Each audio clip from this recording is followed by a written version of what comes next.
안녕하세요. 김재리입니다. 2023년 2월 22일, 홍콩 경찰은 한 여성의 실종 신고를 받았어요. 그녀가 하루 전에 자기 애들을 데리러 간다고 했는데 그 이후로 연락도 전혀 되지 않고 집에서도 돌아오지 않았다는 거예요. 가족들이 걱정이 돼서 경찰에 먼저 신고를 한 거죠. 근데 사실 성인 여성이 하루 정도 연락이 안 될 수도 있잖아요. 그런데 가족이 서둘러서 신고를 하고 경찰도 꽤 빠르게 움직였던 데에는 이유가 있어요. 그녀가 홍콩의 유명 인플루언서였기 때문입니다. 여성의 이름은 에비 초이. 2023년 당시에 28살이었어요. 파리 패션위크에도 정기적으로 참여했고 디올, 샤넬, 루이비통 이런 누구나 아는 명품 브랜드 행사에도 자주 모습을 드러냈어요. 보그나 로피시엘 모나코 이런 유명한 화보에도 등장을 했고요. 2023년 2월에는 아예 잡지 커버 모델로 등장할 정도였어요. 외모가 아름다운 걸 넘어서서 굉장히 우아하고 세련되고 부유한 이미지를 가진 인플루언서입니다. 에비는 인스타그램 활동도 엄청 활발하게 했어요. 거의 매일 게시글을 올렸다고 보시면 돼요. 근데 그 인스타그램 게시물만 봐도 보통 우리가 사는 거랑은 좀 다른 세상에 사는 사람이구나 싶어요. 딱 봐도 부유한 이미지에 흔히 셀럽하면 떠올릴 수 있는 그 이미지, 거기에 들어맞는 사람이었죠. 지금 그런 사람이 실종이 됐다는 겁니다. 유명하고 아니고를 떠나서 진짜 범죄에 연루됐을 수도 있는 거잖아요. 경찰은 애비의 마지막 행적들을 되짚어가면서 그녀를 찾기 시작했어요. 애비는 홍콩의 카두리일이라는 동네에 주택을 하나 가지고 있었거든요. 이 동네는 미국의 비버리힐즈처럼 아예 대놓고 부자들이 사는 곳이에요. 유명한 재벌, 정치인, 연예인 많이 사는 곳이고요. 당연히 보안도 엄청 철저하겠죠. 경찰은 여기 CCTV를 확보했고 어떤 차에 올라타고 있는 애비를 발견할 수 있었습니다. 그 차량의 소유자는 앤서니 콩콩킷, 애비가 고용했던 운전기사이자 전 사숙이었어요. 그러니까 전 남편의 형인 거예요. 애비는 이혼을 했었어요. 굉장히 어린 나이에 첫 번째 결혼을 했었거든요. 18살 때 결혼을 해서 아이도 둘 낳고 3년간 결혼 생활을 하다가 이혼을 하게 된 거예요. 그런데 어떤 식으로든 계속 관계가 이어졌나 봐요. 경찰은 우선 그 차량을 추적하기 시작했어요. 150명의 경찰 인력이 투입됐고 인근 CCTV와 차량의 GPS 추적이 이어집니다. 그 차량은 홍콩 북쪽에 있는 타이포라는 마을로 이동을 했어요. 경찰은 주변을 수색하면서 마을 사람들을 인터뷰하고 그 지역에 있는 CCTV와 차량의 블랙박스들을 분석합니다. 결국 애비가 사라진 지 3일 만에 그날 그 차량이 어디에서 멈췄는지 찾아낼 수 있었어요. 바로 타이포 마을에 있는 3층짜리 임대주택이었습니다. 이 주택은요, 몇 주 전에 애비의 전 시부모님이 빌린 집이었어요. 경찰은 조심스럽게 집 안으로 진입합니다. 집안은 기묘했어요. 빌린 지 얼마 안 돼서 그런지 침실에는 하다못해 침대도 없었고요. 애초에 가구도 별로 없었어요. 하지만 벽에는 방수포가 붙어 있고 곳곳에 생활용품이라고 보긴 좀 어려운 물건들이 놓여 있었어요. 고기 분쇄기라든지 전기톱 같은. 그리고 주방에는 웬 커다란 냄비 두 개가 있는 거예요. 사람이 사는 흔적은 없는데 냄비는 있다? 이상하죠. 경찰들은 조심스럽게 그 냄비를 열어봤어요. 냄비는 뭔가의 고기 스프 같은 것으로 꽉 차 있었고요. 이상하리만치 큰 뼈들과 머리카락들이 둥둥 떠 있었습니다. 당근이랑 무도 함께요. 그리고 주방에 있었던 냉장고에서는 절단된 다리가 발견되었습니다. 평생 잊을 수 없는 정말 너무나도 참혹하고 끔찍한 현장이었어요. 냄비는 바로 검시소로 보내졌고요. 그 안에 있었던 게 머리카락이 붙은 두개골과 갈비뼈 같은 이런 상체를 구성하는 뼈의 일부라는 게 밝혀졌어요. 검시 결과 그 머리는 애비 초이의 것으로 확인됐습니다. 명백하게 누군가에게 살해당한 거죠. 가장 의심스러운 사람은 일단 애비를 여기까지 데려온 전 사숙이고요. 그럼 앤서니가 범인이었던 걸까요? 오늘 이야기는 사건 자체도 너무 끔찍하지만 애비를 둘러싼 주변 사람들의 이야기가 더 끔찍하고 역겹습니다. 유명한 사람이 사망했고 사건 내용이 워낙 잔인하다 보니까 크게 보도가 돼서 아시는 분들도 많으실 거예요. 하지만 제가 엄청 꼼꼼히 자료 조사하는 거 아시는 분들은 아시죠? 우리나라 언론에 알려지지 않은 내용들까지 전부 가져왔습니다. 대체 누가 이 젊은 인플루언서를 이토록 끔찍하게 살해한 건지 애비 초이를 둘러싼 이야기 지금부터 시작해 볼게요. 경찰은 애비의 전 시댁 식구들을 의심했어요. 일단 애비의 시신이 발견되기 전부터 되게 의심스러웠거든요. 애비의 행방에 대해서 묻는 경찰들한테 굉장히 비협조적으로 나왔어요. 앤서니는 경찰한테 자기는 아무것도 모른다고 했어요. 그날 애비를 차로 픽업한 건 맞지만 애비가 그냥 차 밖으로 뛰쳐나갔고 그 다음엔 자기도 어떻게 됐는지 모른다고요. 경찰이 일단 알겠다고. 그러면 차량 블랙박스 좀 확인해 보겠다고 얘기를 하니까 갑자기 카메라가 오래돼서 고장이 났다고 하는 거예요. 제대로 된 진술을 하지 않았을 뿐더러 거짓말까지 계속해서 수사에 혼선이 일어났습니다. 애비의 시신을 발견하고 같은 날, 경찰은 앤서니 콩콩킷과 시부모인 콩카우, 제니리를 체포했어요. 그리고 이 가족과 애비의 가장 중요한 접점인 애비의 전 남편, 알렉스 콩콩치를 살인 혐의로 긴급 수배했어요. 경찰은 빠르게 이 집 차남인 알렉스에 대한 통화 기록, 위챗 채팅 기록 같은 통신 기록들을 다 조사했어요. 그러다가 알렉스가 들어가 있는 한 단톡방을 발견합니다. 그 방에는 알렉스, 램슌, 아이린 푼, 아이비라는 여성, 이렇게 4명이 있었는데요. 이 4사람은 다 같이 알렉스 도주 계획을 세우고 있었어요. 요트를 빌려서 해상 파티를 여는 척 하기로 한 거예요.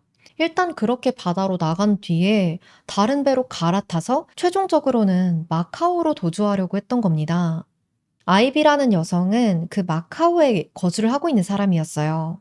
알렉스가 홍콩을 빠져나간 다음에 그 여성과 합류를 하기로 했던 거죠. 이따가 이 사람들에 대해서도 더 자세하게 말씀을 드릴게요. 경찰은 이 내용들을 바탕으로 25일 홍콩 퉁청부두에서 잠복한 채로 알렉스가 나타나길 기다렸어요. 그리고 약속된 시각 알렉스 콩콩치가 부두의 모습을 드러냈고요. 부두에 주차되어 있던 쾌속선으로 향합니다. 보트에 타기 직전에 잠복해 있던 홍콩 경찰들이 그를 덮쳤고요. 무사히 체포를 할 수 있었습니다. 체포 당시에 알렉스는 450만 홍콩 달러, 우리나라 돈으론 한 8억 가까이 되는 현금이랑 명품 시계들을 가지고 있었어요. 이렇게 애비의 전 시댁 식구 일가가 다 잡힌 거예요. 그 다음날 한 사람이 더 체포되는데요. 응치 윙이란 여성입니다. 이 사람은 누구냐? 알렉스의 아버지 콩카우의 내연녀예요. 고급 마사지 샵에서 일하는 직원으로 한 6개월 전부터 이 콩카우와 교제 중이었다고 해요. 보트를 타러 퉁청부두에 가기 직전까지 알렉스를 숨겨주고 있었어요. 경찰은 이 가족 4명을 애비초이 살인 혐의로 기소했습니다. 하지만 수색은 계속되었어요. 냄비와 냉장고에서 발견된 토막난 부위에서는 애비의 손이나 몸통 일부가 없었거든요. 그 나머지 부분도 찾아야 될 거 아니에요? 100명이 넘는 인력들이 투입이 돼서 아파트 하수 처리장과 그 쓰레기가 도착하는 쓰레기 매립지를 샅샅이 뒤지기 시작합니다. 용의자들이 2월 22일에 쓰레기 봉투 여러 개를 갖다 버리는 모습이 포착되었거든요. 그 안에 아직 발견되지 않은 애비의 신체 부위나 핸드폰, 흉기 같은 주요 증거들이 있을 수 있다고 판단하고 대대적인 수색을 실시했어요. 몇 날 며칠을 그 방대한 쓰레기 더미 사이를 돌아다니면서 혹시나 있을 증거들을 찾으려고 했지만 크게 의미 있는 성과를 거두진 못했어요. 사람 뼈인지 동물 뼈인지 모를 뼈 조각만 몇 개 발견했을 뿐입니다. 애비의 사체는 말씀드린 것처럼 너무 처참하게 조각나고 분쇄되고 훼손이 돼서 부검이라는 것 자체가 불가능했어요. 다만 두개골 뒤쪽 하단에 그 구멍이 발견되었기 때문에 사인이 두부 손상이었을 거다 이렇게 추측했어요. 애비 초이의 유족들과 친구들, 그녀의 팬들은 큰 충격에 빠졌습니다. 애비는 정말 선한 사람이었다고 해요. 애비의 친구는 하다못해 애비가 다른 사람에 대해서 나쁘게 얘기하는 걸 들어본 적이 없다고 했어요. 주위 사람들도 워낙 잘 챙겼고요. 그런 애비가 가장 사랑하는 건 자기의 자녀들이었습니다. 애비는 전 남편 사이에서 낳은 아이 2명 외에도 현재 남편인 크리스와의 사이에서 낳은 2명의 아이가 더 있었어요. 그렇게 4 아이의 엄마였던 거예요. 아이들은 10살 이하로 다들 어렸어요. 애비와 크리스는 법적 혼인관계는 아니었지만 결혼식도 했고 함께 살고 있었고요. 명절이면 크리스의 가족들이랑 함께 했어요. 그러니까 명실상부 사실혼 관계였던 거죠. 근데 보통 그러면 전 남편이나 그 가족들이랑의 관계는 어느 정도 정리를 하는 게 보통이잖아요. 하지만 애비는 앤서니 콩콩킷을 자기 운전기사로 뒀죠. 그리고 조사 결과 아까 말씀드렸던 그 부촌 중의 부촌, 구룡시 카두리 힐에 있는 주택은 애비가 2019년에 120억 원 가량을 주고 매입했던 집이거든요. 그런데 이 집의 등기상 소유주가 전 시아버지인 콩 카우로 되어 있다는 사실이 밝혀졌어요. 그러니까 애비가 살 곳을 마련을 해준 거죠. 그리고 콩카우의 가족들이랑 애비와 알렉스의 두 자녀는 모두 그 집에 살고 있었습니다. 그뿐만이 아니에요. 애비가 이 가족들한테 생활비도 대주고 있었다고 해요. 진짜 대체 뭘까요? 집도 줘, 생활비도 줘, 취업도 시켜줘. 모시고 살아도 모자를 파네. 죽였다고요. 먼저 애비 초이에 대해서 조금 더 알아볼게요. 애비는 원래부터 부유한 집안의 딸이었어요. 태어날 때는 그냥 평범한 가족이었는데 어머니가 이혼하고 새아버지와 재혼을 하면서 건설쪽 사업을 같이 시작하게 된 거예요. 근데 그게 대박이 났어요. 수백억 원의 자산 가집한 딸이 된 거죠. 어릴 적부터 애비는 굉장히 이런 패션에 관심이 많았다고 해요. 15살이 됐을 무렵 알렉스랑 친하게 지내게 되었고 2012년 18살의 이른 나이에 결혼을 하게 됐습니다. 그런데 애비의 집과 달리 알렉스의 집은 평범했어요.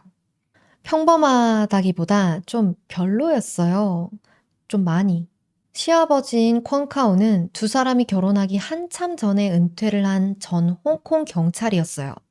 콩카오가 은퇴할 때 나이가 40대 중반이었거든요. 공무원인데 은퇴할 나이가 아니잖아요. 근데 일을 그만둔 거죠.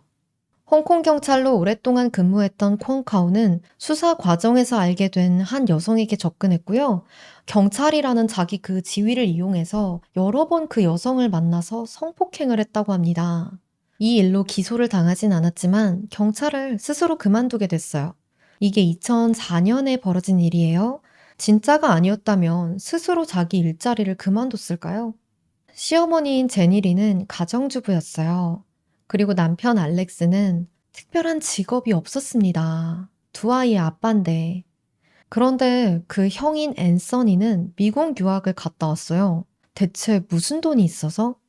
아무래도 애비초이의 집에서 도움을 좀 줬겠죠.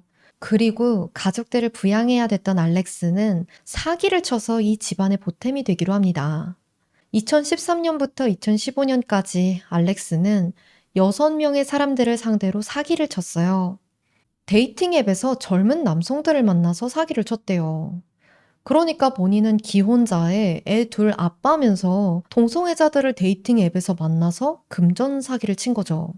알렉스는 자기가 중국 금투자 사업에 종사하고 있다고 하면서 피해자들한테 자기한테 투자하면 큰 돈을 벌 수 있다고 속였어요. 그렇게 목걸이, 팔찌, 금괴 같은 귀금속 총 8억 원어치를 건네받고 자기가 꿀꺽한 거죠. 결국 피해자들이 이제 경찰에 신고를 했고 사기 혐의로 체포됐다가 보석금을 내고 풀려났어요. 그런데 그렇게 풀려났어도 재판에 출석은 해야 되잖아요. 그런데 재판 날짜가 됐을 때 그는 법원에 출석하지 않았고요. 그대로 도주합니다. 법원은 보석금을 몰수하고 체포영장을 발부했어요. 하지만 이 알렉스는 체포되지 않았습니다. 언론에 따르면 그냥 잘 숨어 지냈다고 해요. 왜 2016년이 돼서 애비가 알렉스랑 이혼했는지 그 사유에 대해서는 확실하게 나온 게 없지만 알 것도 같아요. 왜 이혼했는지. 두 사람은 갈라서게 됐고 애비는 같은 해 말에 크리스탐과 재혼을 하게 됐어요. 크리스의 아버지는 홍콩 유명 쌀국수 체인점인 탐짜이 누들의 창업자였어요. 크리스가 직접 이 사업 경영에 참여를 하진 않았지만 크리스 가족은 상당한 부동산 자산을 소유하고 있었고 그걸 관리하는 일을 이 크리스가 했다고 해요. 부유한 집 딸과 아들이 만나서 결혼을 한 거죠. 앞서 말씀드린 것처럼 이 두 사람 사이에는 두 명의 아이가 또 태어났어요. 애비의 아이들과 크리스, 이렇게 6명은 함께 정말 행복한 가정을 꾸렸어요.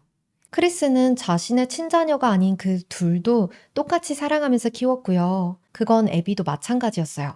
근데 사실 이 크리스와 전 남편 알렉스는 서로 친구 사이였어요. 옛날에 같은 학교를 다녔었다고 합니다. 원래 이 크리스랑 알렉스 둘이 친구였는데 알렉스가 다른 학교로 이사를 가면서 애비와 친해지게 되었고 알렉스가 중심이 돼서 크리스와 애비가 알게 된 거라고 합니다. 이 세 사람의 관계는 애비와 알렉스가 이혼을 한 다음에도 계속 이어졌어요.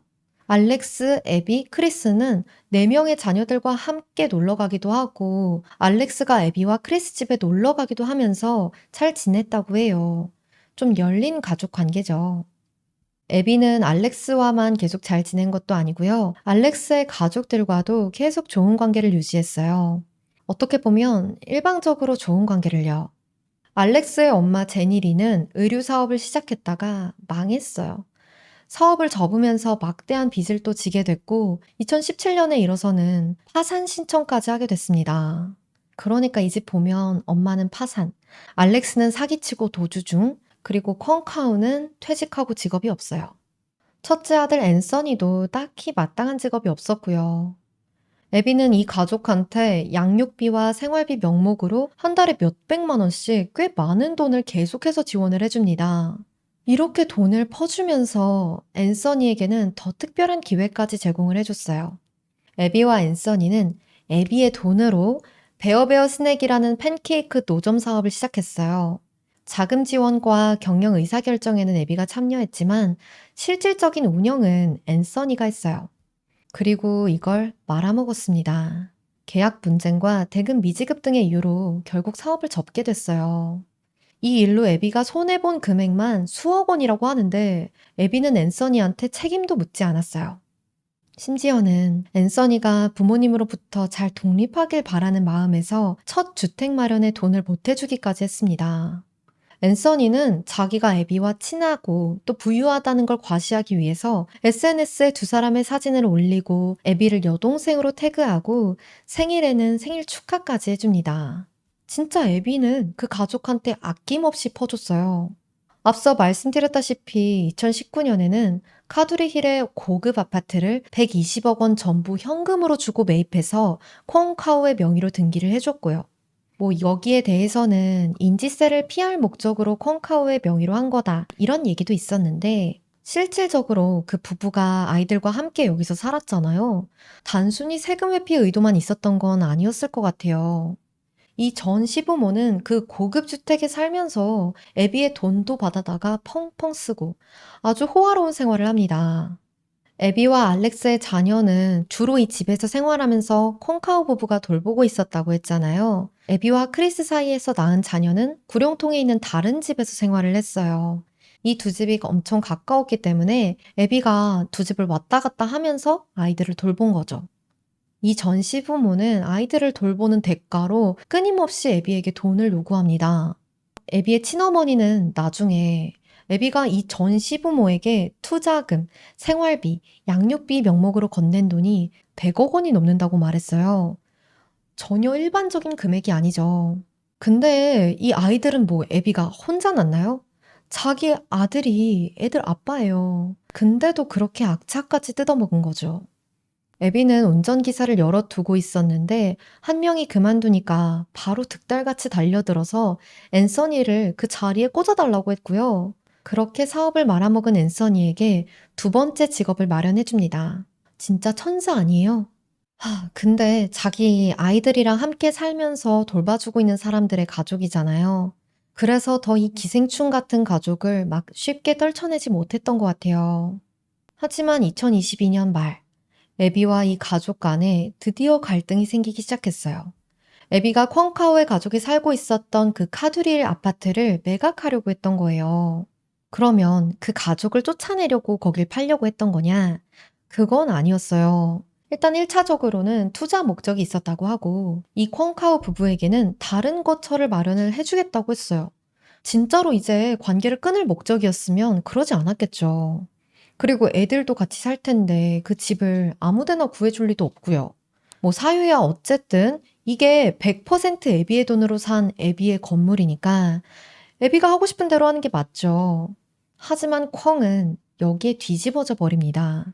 이거 내 집이야. 근데 네가 뭔데 이걸 팔려고 해. 이렇게 나온 거죠. 명의상으로 자기 집으로 되어 있으니까 그게 진짜 자기 거라고 생각을 했던 거예요. 근데 그걸 애비가 멋대로 팔려고 했다는 거에 분개를 했고 이 일로 애비랑 다투게 된 거예요. 만약에 이게 법적 다툼으로까지 나아갔다면 당초에 적게 납부했었던 인지세는 원래대로 다 납부를 하고 뭐 그동안 쌓인 가산금도 내고 그래야겠지만 소유주는 애비가 됐을 거예요. 진짜 소유주가 누군지는 너무 명백하니까요. 애비는 변호사를 찾아가서 자문을 구했고 변호사는 실제 매매 대금을 본인이 부담했었다는 증거만 있다면 매각 대금을 애비가 받을 수 있다고 조언을 했다고 해요.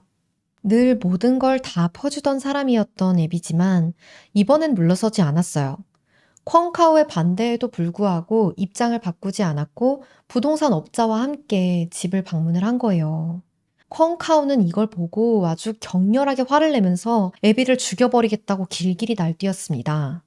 그냥 말로만 한 게 아니라 정말로 애비를 죽여버리겠다고 결심했어요.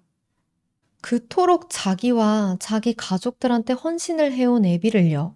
그런 콩카오를 그 가족들은 말리기는커녕 애비를 처리하는데 함께하기로 합니다. 콩카오는 2023년 2월 타이포에 위치한 3층짜리 주택을 빌렸어요. 그리고 그 내부를 범죄 현장으로 꾸밉니다. 방수포를 사와다가 붙였고요. 고기절단기, 전기톱, 칼과 망치, 장갑, 마스크, 전신 방진복, 그리고 냉장고를 사서 넣었어요. 처음부터 이들에게 죽이는 거 말고는 다른 선택지는 없었던 거예요. 그냥 죽이는 것뿐만 아니라 이 세상에서 완전히 없앨 생각이었던 거죠. 2월 21일, 애비는 평소와 같이 앤서니가 운전하는 차량에 탑승했습니다. 그리고는 애들을 만나러 가는 줄 알았죠. 앤서니가 운전하던 차량은 도심 북쪽에 위치한 한 터널 입구에서 멈췄고 알렉스가 차에 올라탔습니다. 한때는 애비의 남편이었던 알렉스와 애비를 여동생이라고 부르면서 아끼던 앤서니는 그녀를 공격했고 기절시킵니다. 애비가 탔던 그 차량 안에서 혈흔과 DNA가 발견됐어요.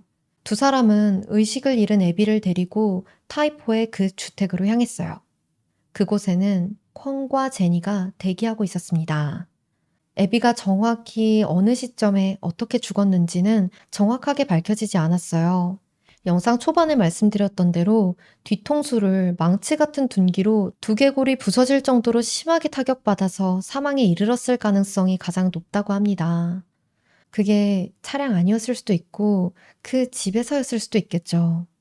세 사람은 사망한 애비의 시신을 토막내고 조각냈어요. 끝도 없이. 애비라는 사람을 이 세상에서 지우기 위해서요. 제니리는 직접적으로 애비의 죽음에는 관여하지 않았다고 하지만 그 집에서 다 함께 애비의 시신을 훼손하고 냄비에 머리와 시신 일부를 넣고 당근과 무와 함께 끓였어요. 이게 뭐 인육을 먹으려고 했다던가 그런 건 아닌 것 같아요. 그저 나중에 음식물 쓰레기로 버려도 수상하지 않도록 혹시나 발견되더라도 신원을 확인할 수 없도록 하기 위해서 그런 짓을 했던 거죠. 다음 날 돌아오지 않는 애비를 걱정한 어머니와 남편 크리스가 경찰에 실종 신고를 접수했죠. 이때가 수요일이었는데 목요일. 바로 다음 날에 알렉스가 애비의 가족들한테 전화를 하나 걸었다고 해요. 전화를 걸어서는 왜 자기한테 알리지도 않고 경찰에 실종 신고를 했느냐면서 막 울면서 따졌다고 합니다. 가족들은 그 순간에 뭔가 잘못됐다는 걸 느꼈다고 해요. 다음 날 애비의 시신이 발견되었고요. 알렉스를 제외한 가족 셋은 타이포 주택 인근에서 체포되었습니다. 이 소식을 전해 들은 애비의 가족들과 친구들은 충격받았고 분개했죠.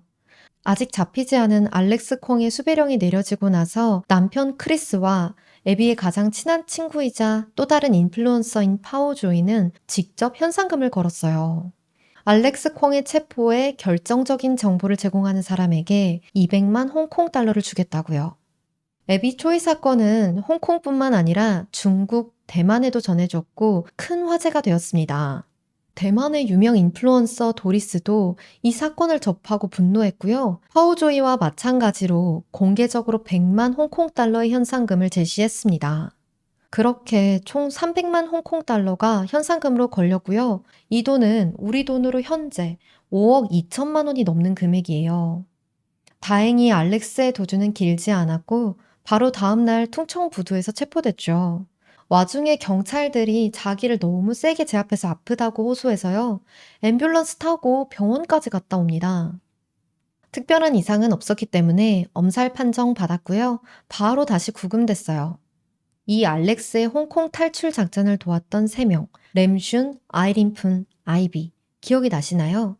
마카오에 살고 있었던 아이비는 알렉스의 지인이었어요.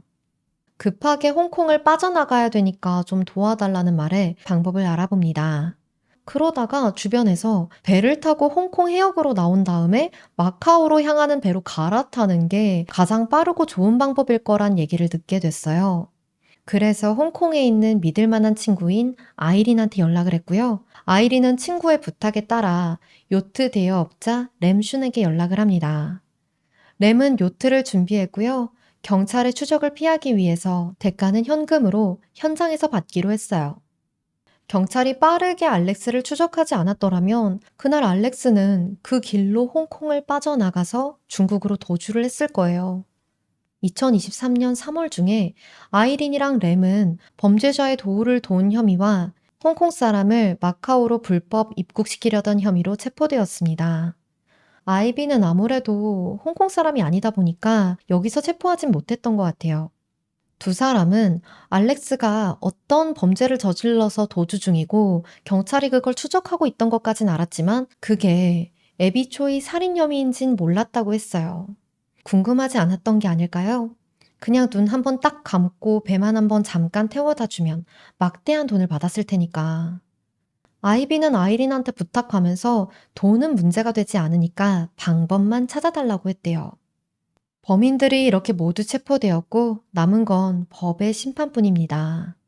제니 리는 처음에는 그 경찰한테 에비초이의 행방에 대해서 거짓말을 해서 수사를 방해했다는 그 혐의로 기소가 되었는데요. 이후에 조사가 진행이 되면서 에비의 시신훼손에도 적극적으로 가담했다는 게 밝혀졌고 증거인멸 혐의가 추가되었어요. 알렉스와 앤서니, 콩카오 이 셋은 모두 살인 혐의로 기소되었고요. 그리고 한 명이 더 있었죠. 이 탈출 작전 직전까지 알렉스를 숨겨주고 있었던 쾅카오의 내연녀 응치윙. 응치윙도 체포되었어요. 원래 마사지사로 일하면서 콩카오랑 가까워지게 됐는데 그 즈음에서는 그 가게로 자주 출근하지 않았다고 합니다. 동료들한테는 요즘 자기를 돌봐주는 부유한 노인이 생겼다고 말을 했대요. 응치윙은 범인 음닉 혐의로 기소되어서 구금이 됐지만 보석금을 내고 현재는 나와 있는 상태라고 합니다. 알렉스는 2014년부터 15년도에 저질렀던 그 6건의 투자 사기와 그리고 보석금을 내고 도주했던 혐의로 별도 재판을 받았어요. 사기를 친 지 거의 10년 만에 2024년 6월 19일 이 일로 3년 6개월의 실형을 선고받았어요. 알렉스의 도주를 도왔던 램슌과 아이린은 알렉스가 뭘 저질렀는지 그 범행 내용에 대해서 구체적으로까진 몰랐다고 하더라도 어쨌든 도주 중인 중대 범죄자라는 건 알고 있었잖아요. 그럼에도 대가를 약속하고 적극적으로 도주를 도운 혐의에 대해서 2025년 6월 16일 유죄 판결을 받았고요. 진짜 얼마 전 6월 27일에 각각 징역 6개월을 선고받고 구금되었습니다. 이 에비초이 살인 혐의에 대한 정식 재판은 아직 열리지 않았기 때문에 최종적으로 이 알렉스 가족들이 얼마나 형을 살게 될지는 조금 더 기다려봐야 돼요. 하지만 홍콩은 1993년에 아예 사형이 공식적으로 폐지되었기 때문에 많이 받아도 종신형입니다. 사람들이 이게 중국에서 일어난 일이었으면 사형됐을 텐데 홍콩이라서 아쉽다. 이런 반응을 남겼어요. 그러게요. 저도 아쉽네요. 애비는 어쩌면 우리가 이렇게 바깥에서 제3자의 시선으로 볼 때는 이해가 안 될 정도로 알렉스 가족에게 잘해줬어요. 근데 뭐 애비가 마냥 바보처럼 아무런 조건 없이 그냥 다 퍼준 걸까요? 그렇진 않을 거예요. 아마 자기가 직접 돌보지 못하는 아이들에 대한 그 미안한 감정이 분명히 있었을 거고 알렉스 가족에 대한 지원을 아이들에 대한 지원이라고 생각했을 거예요. 양육권은 알렉스와 앱이 두 사람 모두에게 있었기 때문에 애들만 데려와서 그냥 키울 수도 없었을 거고, 콩카우랑 제니리가 그걸 얌전히 보고 있었을 것 같지도 않고요. 계속 가까이에서 아이들을 보살펴주고 자주 보려면 애들을 돌봐주고 있는 그 악독한 부부와도 좋은 관계로 지내야 했을 거예요. 애비의 현상금을 공개적으로 걸었었던 그 친구 바오는 아이들이 애비의 약점이었다고 말합니다.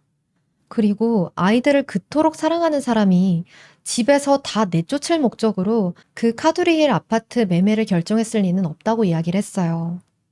돈 문제도 물론 있었겠죠. 하지만 마냥 돈 문제만 있었던 건 아니었을 거라고 했어요. 애비가 그 카두리힐 아파트 매매 차익으로 벌 만한 돈이 그렇게 큰 게 아니었을 거예요. 현지 부동산 가격을 알아본 바로는 카두리일 아파트 가격은 처음부터 워낙 고가였고 거기서 3년 만에 크게 떨어지거나 오르거나 하질 않았대요.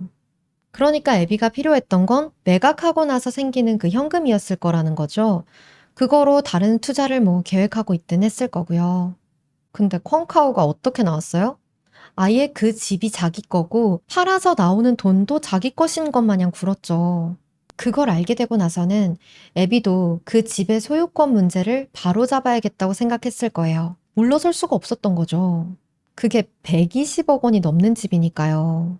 애비가 사망한 후 집계된 그녀의 총 재산은 한화로 약 520억 원에 달한다고 합니다. 진짜 단순히 투자 차익으로 나올 그 돈 때문에 매각을 고집했던 건 아니었을 것 같아요. 그 기생충 같은 가족에게 모든 걸 다 빼앗길 수는 없었던 거겠죠. 사실 이 부분은 애비가 사망했기 때문에 명확하게 밝힐 순 없습니다. 다만 밝혀진 내용들과 가족들, 친구들의 추측을 더해서 제가 말씀을 드리는 거예요. 결국에 카두리엘 아파트 명의가 여전히 콩카오인 채로 애비가 사망을 했기 때문에 애비의 어머니는 2023년 3월 실질적인 소유권자가 애비라는 걸 인정해달라는 그 내용의 가처분 신청을 했어요. 혹시라도 콩카오나 그 가족들이 그 아파트로 이득을 봐선 안 되잖아요. 크리스는 애비의 법적인 배우자는 아니었기 때문에 재산 상속은 우선 4명의 아이들과 애비의 어머니에게 이루어질 거라고 해요. 우선 이 판결이 먼저 나야지 그 다음에 확실하게 상속 문제를 논의할 수 있다고 합니다. 크리스의 부모님은 애비가 비록 혈연관계는 아니었지만 본인들에겐 소중한 딸이었다고 말을 했어요. 크리스는 아내가 내 인생에 나타나줘서 너무 감사했다. 애비의 모든 자녀들은 내가 잘 돌볼 것이다. 라고 말했어요. 참 더 이게 속상한 게 애비는 알렉스 가족들한테 퍼주는데 지쳤다. 힘들어서 더는 못하겠다. 이렇게 주변 사람들한테 말하고 다니지도 않았어요. 가족들도 친구들도 부동산으로 갈등이 시작됐을 무렵엔 애비도 지쳤을 거라고 추측만 할 뿐입니다. 정말 속이 깊고 또 선한 사람이었던 것 같아요. 이번 사건은 정말 인간의 욕심은 끝이 없다. 딱 이 말이 맞다는 걸 보여준 사건이었습니다. 법원 판결이 어떻게 날지 끝까지 지켜봐야죠. 이번 사건은 여기까지고요. 제 얘기 더 듣고 싶으시다면 좋아요, 구독, 댓글까지 부탁드릴게요. 제 채널 찾아와 주시는 분들이 촬영날 기준으로 3,000명이 거의 다 됐어요. 정말 찾아와 주셔서 감사드리고 더 좋은 영상 많이 찍도록 하겠습니다. 다음에 봬요.